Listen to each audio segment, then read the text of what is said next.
வந்தா பேரோட வீட்டுவோமே, நம்பி வந்தவன வாழ வச்சு பாக்குறோம். குத்தலத்தில் குளிக்கும் போது குத்தம் எல்லாம் கரைக்கிறோம். வம்பு பண்ணவன கண்ணால தான் மிரட்டுவோம். பவனாசம் முங்கியே பாவம் எல்லாம் போக்குறோம். சாதி தேவையில்ல மாமா மச்சான் மர வச்சு பேசிக்குவோம். இலசு பெருசு கூட்டிக்குவோம். மதமும் இங்கு வேணாமடா.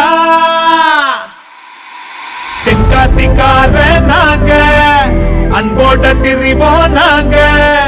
நண்பானி கேட்டு வந்தா உசுரையும் கொண்டு போனாங்க. தென்காசிக்கார நாங்க, அன்போட திரிவோம் நாங்க. நண்பானி கேட்டு வந்தா உசுரையும் கொண்டு போனாங்க.